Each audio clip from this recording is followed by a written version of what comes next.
Kasalanan. Kasalanan. Ano ba? Hindi tayo nagtutugba, Jimel. Kasalanan.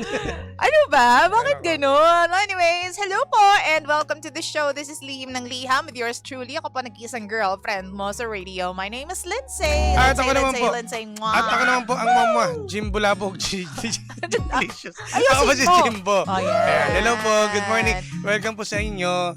Tuloy lang po. Tuloy lang. Tuloy lang Tuloy po. lang po yung mga nakikinig. Tuloy lang po kayo. Pasok lang po kayo mga sir. Wait lang po yung chinelas magubad. Kakamap lang po namin ni Lindsay. Maligo po sana bago pumasok. Ano? Yan. Hello po. Hello po. Uy, gandang umaga sa lahat po ng mga nanonood sa atin on Facebook. Sige lang po, pasok lang po kayo mga sir, mga chong-chang. And yung mga nandyan po sa ating TikTok account. Ayan. Ay, mag-comment kayo dito. Mag-comment kayo. And ito na nga, partner. So kapag ganyan, yung alam mo na same circle of friends lamang kayo, pero talagang fall na fall ka sa best friend ng ex mo, what will you do? Minsan kasi, teka, ito yung reaction ko eh. Nagulat ako eh. Ito. Ay, gulat. Ito yung reaction yan.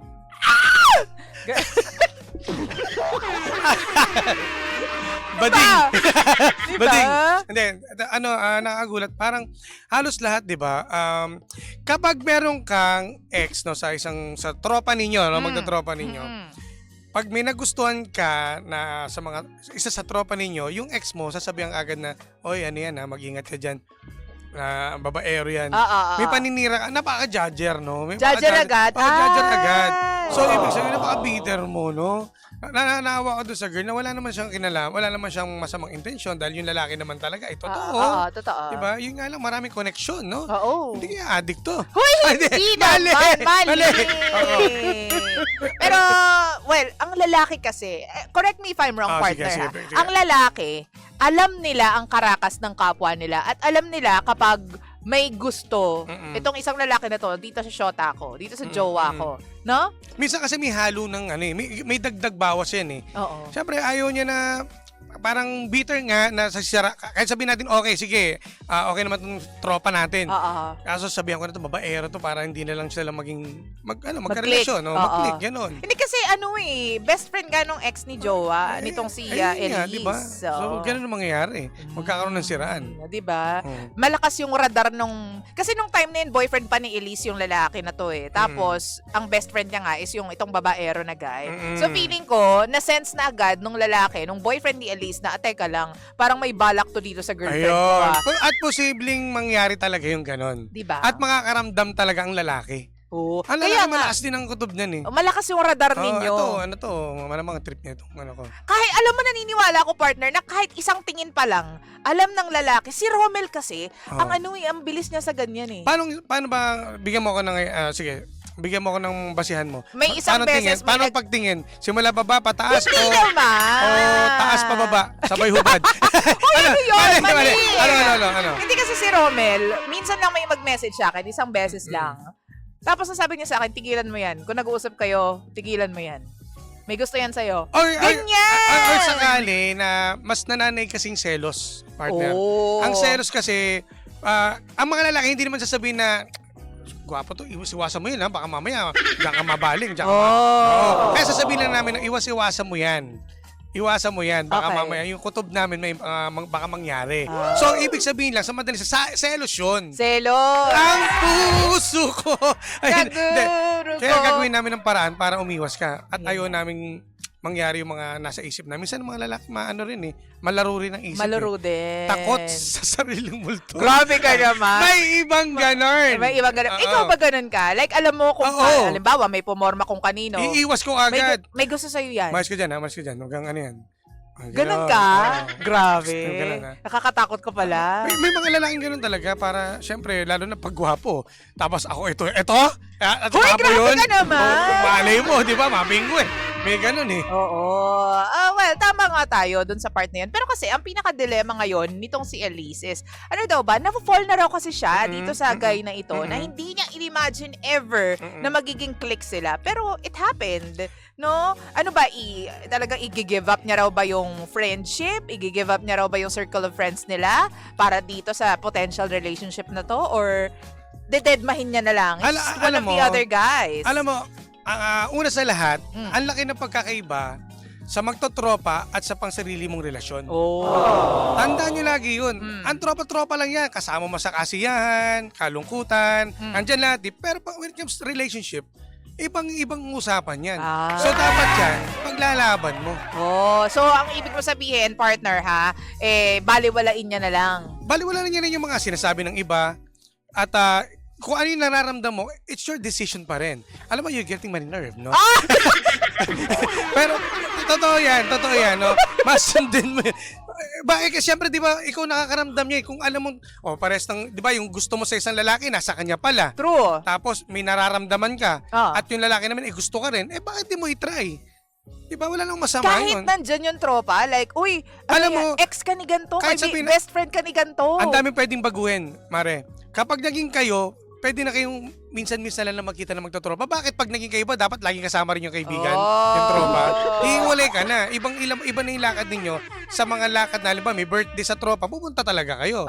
Kung halimbawa about sa inyong relasyon, hindi na kailangan sila makialam dyan. At wala sila talagang pake. So, no strings attached. You're Well, it comes to sa tropa. Sampalit ka na, Jim.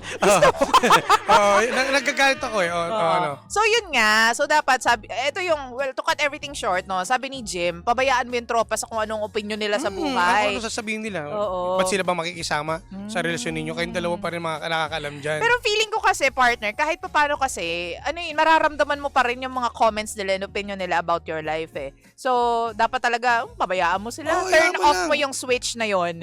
Di ba? I-turn off mo yon at tipong, bahala kayo dyan. Nagmamahal ako na-fall pala ako eh. At sabihin mo sa tropa mo yan, na halimbawa, ito, kami na, pero syempre, ito, desisyon ko to. Diba? Nandyan lang kayo bilang tropa natin, tropa ko, diba? Andun tayo sa kasiyahan, pero eto, sarili kong desisyon at ginusto ko to. At i-respeto nyo ito. Respeto nyo, yan. Ganun. So, okay lang yon. May basa tayo. Nga pala, pwede kayo mag-text sa amin ni Jim kung meron kayong load at wala kayong internet ngayon. Pwede naman kayo magparamdam through our text line. Partner, ating text line ay... 0945-367-8792. Bakit tumatawa ka? Hindi! Titignan ko kung kabisado mo talaga. 0945-367-8792. Kahit ako makatingin dito, nakita ko rin eh. Ang galing. Oo nga pala, nandyan pala yan. Ayan, sige, basa muna tayo from Facebook. Sabi ni Aris Cruz, cute morning DJ Lindsay and DJ Jimbo. Ang sad mo naman, Elise. Medyo komplikado po yung sitwasyon mo kasi connected pala yung guys, mga relatives ng ex mo. Medyo magulo po talaga. Well, anyway, still up to you. Nasa iyo po yung desisyon. Shoutout nga po pala sa asawa ko, si Mrs. Annalisa Season Cruz. Love mo, luto ka lang ng breakfast natin dyan. Uuwi na ako. Shoutout naman po sa Baklitas din. Woo! Hoy, good morning ha. Sabi naman ni Grace Lasal, huwag mo nang i-try at baka masaktan ka pa. Ingat ka sa decision mo. Alam mo, wala tayong magagawa diyan kapag gusto niya ni Elise. Alam mo, ang pag-ibig parang sugal yan. Hindi naman lagi pag nagmahal ka, perfect kagad eh. Panalo agad. May panalo agad. May masasaktan, merong panalo. Ganun lang yun. Daming Well, minsan kasi maraming talo, partner. Kapag natalo ka, gawin mo isang inspirasyon. Matuto ka. Huwag kang loko. Pag natuto ka, nasaktan ka, di gagamitin mo for the next na magkakaroon ka ng karelasyon, matututo ka na. May itatama mo na yung pagkakamali mo noon. Mas magiging wise ka na. Mas lolokohin mo siya ngayon. Hoy! Mali! Huwag tayong manloloko at huwag tayong gaganti. Sabi naman ni Hilma, Wari, tama ba to? Elise, if you really love him, then go for it. Fight for it. Diba? Ilaban mo. Thank you naman sa inyo dyan. Sabi naman to ni Max. Sabi niya, yung iba may sinasabing girl code or bro code na need ng respeto if magkagusto man sa current jowa or ex ng kaibigan nyo sa circle nyo. Depende yan. Kung alam ng best friend mo, di ba na sinabi, bro pag ganito, pag ex ko, wala nang saluhan, ganyan. Ganyan. Kung wala namang pinag-usapan, why not? Pwede naman subukan. Oo. Tsaka nandun pa rin yan sa babae. Tsaka wala rin naman din sa bro code eh. Kung just in case na ikaw, ang puso ba pag na-inlove ka, iiwasan mo ba yan? May iiwasan mo? Hindi eh. Yung mali nga, di ba, nagagawa mo eh. Yung pa kayong tama. Gina G po si Jim ngayong umaga na to, Huwag niya pong ginagalit si Jim. Seloso ka ba, DJ Jimbo? Sabi ni Max. Alam mo, ako yung tipong tao na seloso ako pero hindi ako nagpapalata. Alam mo, sabi nila, kapag daw seloso, minsan dahil hindi ka gagandahan. Kaya ka seloso. Hindi. hindi, kaya ako siloso kasi mahilig akong mamboso. Mali. Sabi naman ni Jeff, bigyan mo girl ng chance si Guy. Total single naman sila pareho. Pero ang gusto mo lang naman malaman is, ang gusto lang namin malaman is, ano ba talaga ang tatak ng sapatos ni girl? Oo nga, no? Baka mahilig ko sa mga, mga branded. Sneakers. Mga branded, no? Diba? Yun lang naman. Ano mo, sa kay Edis, no? Ang masasabi ko lang dyan, no? Decision mo yan, pero walang masamang itry, no? At nagkakapanatagan na naman kayong dalawa ng loob. At kung kayang panindigan din ng gaya, di why not? May basihan ka pa rin. Kung kaya mo, sasabihin mo sa akin, kaya mo bang ilaban itong relasyon na to sa ating magtotropa o sa ating mga sa grupo. True. Ganon. Diba? Tunayan. Anong sabi pa dito? May nakita kong comment kanina, partner. Sorry na, we have to make pasa. Angat mo ng konti. Sabi dito ni Gregorio Renante, shoutout man po, lagi kami nakikinig at nanonood from Silang, Cavite. Ay, maraming salamat, ha? Gandang umaga sa mga sa inyo taga-Silang. dyan. Ayan, at sabi ni Joy Amstred, ate, ituloy mo kung gusto mo. Pabati sa Japan. Hello po. Hello sa mga taga-Japan. Hello sa mga taga-Japan. Ay, nako. Pero ako naniniwala ako na kung ano yung decision mo bago ka matulog. Diba? Kasi kapag natulog tayo, diba, bago tayo matulog, doon yung part na medyo relax na tayo, mas nakakaisip tayo ng clearly and thoroughly, diba? Ikaw, kung anong decision mo at sinasabi ng puso mo, doon sa moment na yon, yun yung gawin mo.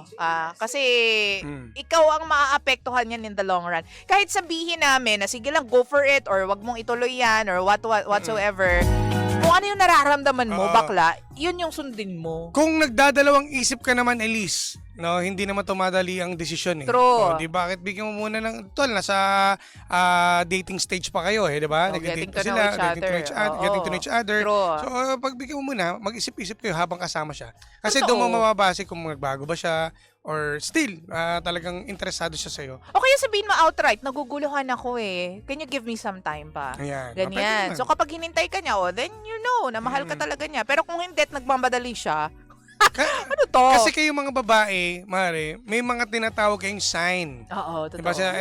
Ito na ba yung sign na Sasagutin ko sasagutin na ba siya? Kasi meron kayong hinahanap eh. Oo. Ngayon, ganun gawin mo. Oo. Elise. At hindi lang naman isang araw, isang linggo lang yan para malaman mo yung sign. Diba?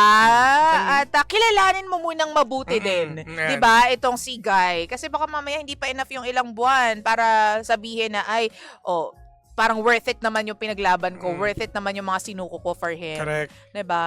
Kasi pag ikaw mabilis magdesisyon, mabilis din maghiwalay. Totoo. Kaya dapat yan pinag-iisipang mabuti. Totoo. It takes time Yes. to realize. Ano daw? Kanta yun. Oy, ay Ayun, nako. yan lang. Pero ayun, thank you very much Elise, ha, thank you. Elise. At sa lahat po ng mga nakicomment po sa amin via Facebook and TikTok and of course our text line. Ay, salamat. Nako, maraming salamat po sa pagtutok at pagkantabay sa amin ni Jim kanina pang alas 4 ng umaga. Hanggang alas 9. At balita mo kami, Elise, ha, kung anong magiging estado ng buhay ninyong relasyon. Sana nga maging maayos ka. Anyways, panggana, kasama niyo po Jimbo Lindsay Jimbo. Ako po nag-iisang girlfriend mo sa radio. My name is Lindsay. At ang inyong Jimbo Labog, Jimbo Lisis DJ. Ako po si Jimbo. At tayo pa rin po ang number 106.7 Energy FM. Pag mong sabing radyo, Sabihin mo, Energy! DJ Lindsay at DJ Jimbo. Energy sa umaga.